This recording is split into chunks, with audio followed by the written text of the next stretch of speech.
بسم اللہ الرحمن الرحیم اللہم صلی علی سیدنا محمد وعلی آل سیدنا محمد وبارک وسلم وصلی علیہ۔ آج آپ کے سامنے ایک بہت لمبی حدیث، اس کا کچھ خلاصہ بیان کرتا ہوں، آپ غور سے سنیں۔ یہ ہمارے لیے اس میں بہت زیادہ قیمتی باتیں ہیں، انسان خوش ہو جاتے ہیں اس بات کبھی کبھار۔ ایک حدیث میں آتا ہے کہ مفہوم ہے کہ حضور صلی اللہ علیہ وسلم کے زمانے میں کچھ صحابہ کرام آئے، اللہ کے رسول سے پوچھا کہ ہم قیامت کے دن کیا اللہ پاک کو دیکھیں گے کہ نہیں، کہ ہم قیامت کے دن اللہ پاک کو دیکھیں گے کہ نہیں؟ تو اللہ کے رسول نے مختلف جوابات دیے۔ کیا تم دن کے وقت سورج کو دیکھ سکتے ہو؟ جی ہاں۔ کیا تم رات کے وقت کہتے ہیں چاند کو دیکھ سکتے ہو؟ جی ہاں۔ تو تم ایسے اللہ پاک کو قیامت کے دن دیکھو گی۔ یہ مختلف اقوات ہیں۔ کہتے پھر حدیث میں آتے ہیں کہ قیامت کے دن جب قیامت لگے گی تو اللہ پاک ایک ندا والا اعلان کرے کہ جاؤ، جس نے دنیا میں جس کی بھی بات کی اسے پناہ مانگو، جس نے دنیا میں جس کی بھی بات کی اسے پناہ مانگو، اس کی تابعداری کرو، اس سے ہیلپ مانگو۔ تو بعض نے کہتے ہیں کہ پتھروں کی عبادت کی ہوگی، بعض نے بتوں کی، بعض نے مزارات کی عبادت کی ہو، بعض نے مزارات کو سجدہ لگایا ہو، زندہ پیر کو سجدہ لگایا ہو، وغیرہ وغیرہ نا، ان سے مانگے گے نا۔ بعض یہودوں نے مثلا عزیر کو اللہ کا بیٹا بنایا، بعض عیسائیوں نے حضرت عیسیٰ سے اللہ کا بیٹا بنایا ہوگا، تو سب کی تلاش میں چلے جائیں گے۔ کہتے کہ جتنے بھی کافر تمام کے تمام کو اللہ پاک جہنم میں گرا دے گا، ٹھیک ہے نا، سوائے کچھ مسلمان رہ جائیں گے۔ مسلمان کہتے ہیں کہ جو کچھ مسلمان جب رہ جائیں گے اس میں منافقین بھی رہ جائیں گے، مسلمان منافقین، تو اس کے پاس اللہ پاک آئے گا، لیکن ایسے صورت میں اللہ پاک آئے گا وہ اس کو نہیں پہچان سکیں گے۔ اسے پوچھے گا کہ کیا کرتے ہو، عقیدہ کیا ہے؟ کہتے ہیں ہم تو اللہ پاک کی عبادت کرنے والے ہیں، ہم تو اس کی عبادت نہیں کرنے والے نہیں ہیں۔ اچھا، کہتے ہیں ہم نے اللہ پاک کی عبادت کی، ہم اللہ پاک کو مانیں گے، اس طرح مانیں گے۔ کہتے ہیں کہ تم نے عبادت کی کوئی نشانیاں ہیں؟ کہتے ہیں اپنے پنڈلیاں اٹھائیں گی کہ جس جگہ پر انہوں نے اللہ کا سجدہ کیا ہوگا، ماتھا، پنڈلی، پاؤں سب یہ چمک رہے ہوں گے قیامت کے دن، اور جس نے سجدہ نہیں کیا جیسے منافقین، ان کے پاس کچھ نہیں ہوگا۔ کہتے ہیں کہ جب یہ ہوگا تو اللہ پاک اس کو اپنی اصل صورت میں نظر آئیں گے اور ڈائریکٹ کہیں گے آمنا، اے اللہ آپ ہی ہمارے رب ہے، تو اللہ کے دربار میں گر جائیں گے، سجدہ کریں گے۔ لیکن یہاں پر جو منافقین ہیں وہ ایسے کھڑے ہوں گے، وہ سجدہ نہیں کر سکتے۔ کیوں؟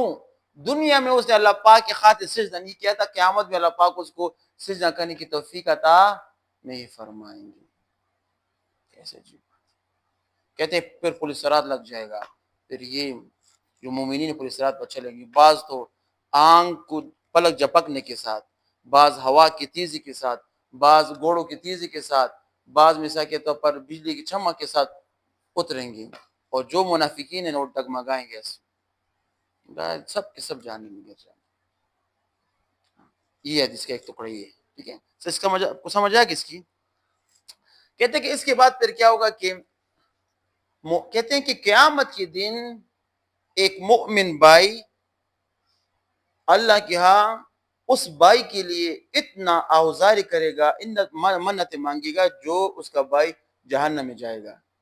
مثلا ایک مسلمان بھائی جو مؤمن ہوگا، جس کے اللہ پاک نے جنت کا فیصلہ کیا ہوگا، اور اس کے دوسرا بھائی جو جہنم میں جائے گا، اللہ پاک یہاں یہ مومن بھائی گڑ گڑا کہ یہ میرا دوست تھا فلاں، دنیا میں یہ کیا میرے لیے، میری خدمت کی ہے، میرے لیے پانی لایا ہے، میرے لیے صدقہ کیا، وغیرہ وغیرہ سب اللہ پاک یہ جاؤ نکالو اس کو، اعلان فرمائے گا جاؤ جہنم جاؤ، جس کی دل میں رائی برابر ایمان ہو اس کو نکالو۔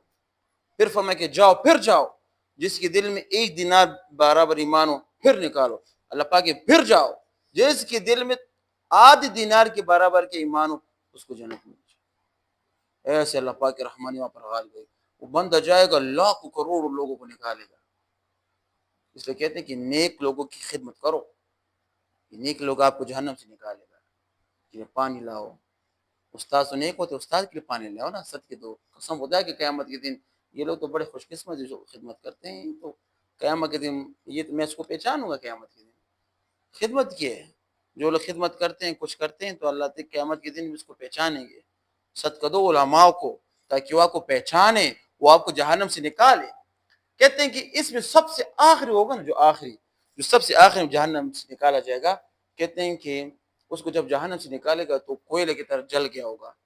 ہم کہتے ہیں اسکرٹ دینا جوڑ شوی. اس کو ماء الحیا اس پانی میں ڈالا جائے گا جس پانی میں ڈالنے کے بعد اس کو ابدی زندگی عطا ہوگی. ماء الحیا اس کا نام ہے. اس کو جب جہنم میں لے جائے گا نکالے گا تو کیا ہوگا, کوئلے کی طرح جل گیا ہوگا.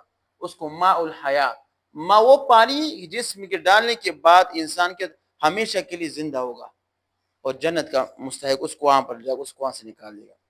اس کا منہ پہلا ہوگا جہنم کی طرف, ٹھیک ہے نا. وہ پہ اللہ کے ساتھ کہیں کہ اللہ یہ تو جہنم کے آگے تھوڑا سا اس سائڈ میں کرو نا, یہ تو جہنم کی آگ, یہ اس کی تپش مجھے خراب کر رہی ہے, میرا منہ تھوڑا جہنم سے ایسے گھما دو بس. اللہ پائیے گا میں نے گھما دیا تو پھر اور سوال تو نہیں کرو, کہتے ہیں نہیں اور نہیں کروں گا, چلو ٹھیک ہے. اس کو گھما دیا ایسے جہنم سے منہ. پھر وہ جنت کا دروازہ دیکھیے کیا, اللہ پاک کہ تھوڑا سا جنت کے دروازے کی طرف نزدیک کر دو, تو جنت کے دروازے کی طرف نزدیک کرو کیونکہ وہاں پر جنت والے لوگ میں اس کو دیکھوں گا. اللہ پاک کہے گا کہ ابھی تجھ نے مجھ سے وعدہ کہ میں نہیں مانگوں, کہتے ایک مرتبہ, ایسے ایک مرتبہ کچھ کر دو. کہتے کہ تو بڑا نافرمان ہے, تو بڑا تو کے بعد ہے. چلو فرشتے کہتے اس کو آگے کرو. جب وہ جنت کے دروازے کی طرف آگے کرے گا نا, وہ جنت کے اندر دیکھے گا لوگوں کو مستیاں کر رہے ہیں, یہ وہ کر رہے ہیں, تھوڑا سا خاموش ہوگا, پھر اللہ کو کہیں کہ اللہ بس جنت میں داخل کر دو. اللہ پاک کہتے کہ تو نے بھی کیا کہ مجھ سے وعدہ کی کہ نہیں یہ اس طرح ہو, تو پھر مجھے دھوکہ کر رہے ہیں. کہتے بس میں تیرا نافرمان بنتا ہوں, میں ہمیشہ سے آج ہی کرتا ہوں. آج ہی کے ساتھ میں نے سوال کیا. اللہ کہتے ہیں اللہ پاک ہنسے گا اس ٹائم, اس بندے پر ہنسے گا اس ٹائم, اللہ پاک ہنسے گا. پھر اس کو کہتے بس داخل کر جنت میں. جب اس کو جنت میں داخل کرے گا نا ایسے میں, اللہ پاک خود ہی کہے کہ مانگو کیا مانگتے ہو. اللہ پاک اس کو خود ہی کہے گا کہ فلان چیز دو, فلان اور مانگو, فلان چیز دو, فلان چیز دو, فلان چیز دو اور مانگو. اللہ پاک خود ہی کہے گا کہ فلان, اللہ پاک اس کو کہے کہ یہ جنتی مانگو کیا مانگتے ہو. کہتے کہ فلان یہ مانگتا ہوں, وہ مانگتا ہوں, یہ مانگتا ہوں, وہ مانگتا ہوں, یہ مانگتا ہوں. جب پوری خواہشات ختم ہو جائے تو اللہ پاک کہ اب تو کوئی چیز مانگنے کی نہیں. کہتے کہ نہیں. تو حدیث میں آتا ہے اللہ پاک اعلان کر کے جاؤ جتنا آپ نے مانگے نا اس کے ڈبل اور بھی دیا, یا جتنا آپ نے مانگے اس کے 10 گنا اور آپ کو میں نے عطا کر دیا. اس لیے فرماتے جو یہ آخری جنتی ہوگا کہ جس کو دنیا کے برابر 10 گنا اور بڑی جنت اللہ پاک قیامت کے دن عطا فرمائے. تو اللہ پاک کی رحمانیت کتنی زیادہ ہے. ہم نہ فرمانے, ہم نہ فرمانے کہ ہم کچھ بھی نہیں کر سکتے, کہ سب سے آخری جنتی کو اللہ پاک اس دنیا سے 10 گنا بڑی جنت عطا فرمائیں گے, سب سے آخری جنتی کو. ہم کیا کرتے, ہم کتنے ناشکر ہیں. پھر بھی ہم نے اللہ پاک کو بلا دیا, اللہ پاک کی رحمانیت کو ہم نے بلا دیا. قیامت میں ایسے حال ہے, اور ہم کیا کر رہے ہیں. اس جنت کی طرف دوڑو, فاستبقوا الخیرات, نیکیوں میں سبقت کرو, نیکیوں میں دوڑو. اس جنت کو ہمیشہ ذہن میں رکھو, یہی میرا گھر ہے, دنیا ہمارا گھر کچھ بھی نہیں ہے. جب ایسا کرو گے نا تو آپ کو انشاءاللہ دنیا کی زندگی بھی جنت ہوگی, آخر تو ایسی بھی آپ کے لیے پھر جنت ہے. وآخر دعوانا الحمدللہ رب العالمین.